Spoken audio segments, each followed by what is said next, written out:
नमस्ते सम्पूर्णमा वेलकम हजुरहरूलाई मेरो नयाँ भिडियोमा। यो हजुर सन्चै आरामै हुनुहुन्छ होला, म पनि सन्चै आरामै नै छु। आज फेरि म बेसी जाने क्रममा भिडियो लिएर आइसकेको छु हजुरहरूलाई। आज चाहिँ म छाता ओढेर हिँडेको होइन, लास्टै नै घाम छ, देख्न सक्नुहुन्छ। घाम भएर पनि म छाता ओढेर आइदिएको, यस्तो घाम छ पुरा खसमा कि त्यो लास्टै काम लागिरहेको छ। अझ चाहिँ मेरो के काम छ भने नि गएर खेत जोत्नु छ। पर्सि 17 गते रोपाइ छ, त्यसको लागि चाहिँ बाजा जोतेर राख्नु छ।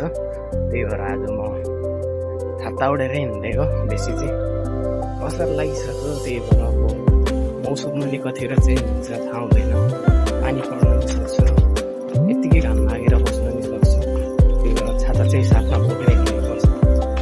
पानीमा काम लाग्छ, त्यही भएर छाता ओढेरै हिँडेको चाहिँ। फाइनली म चाहिँ घोडा आइपुगेँ, देख्न सक्नुहुन्छ।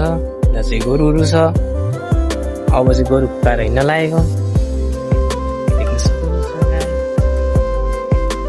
गोरुहरू घाँस खान लागिसक्यो, पुकाएर ट्याक्क लाएर लिएर जाने खेतमा।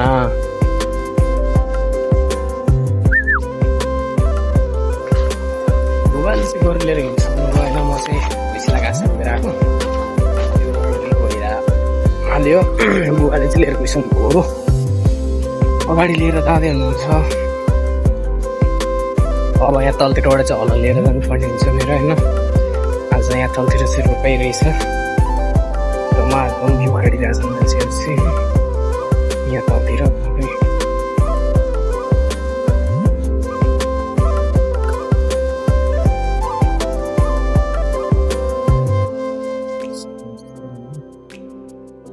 सक्नुहुन्छ गाइस, म चाहिँ हलो बोकेर हिँडिसकेँ होइन। बुबाहरू चाहिँ यहाँ अगाडि हुनुहुन्छ, गोरु लिएर हिँड्दैन हुन्छ, देख्न सक्नुहुन्छ। म पनि हलो बोकेर पछि पछि आइसकेको छु। अब चाहिँ म माथि जानुपर्ने हुन्छ, खेत चाहिँ माथि छ, धेरै माथि छ, उहाँ माथि छ है त्यो रुख भएकोनिर, देख्न सक्नुहुन्छ। गोरुहरू पनि उफ्रै छ यहाँ अगाडि। खेतमा नि आइपुगिसक्यो, यस्तो छ। यता चाहिँ नै छ, फाड्नै बाँकी छ। अब चाहिँ जोत्न सुरु नै भइसकेको छ, देख्न सक्नुहुन्छ। दाजु बुवा जोत्दै हुनुहुन्छ।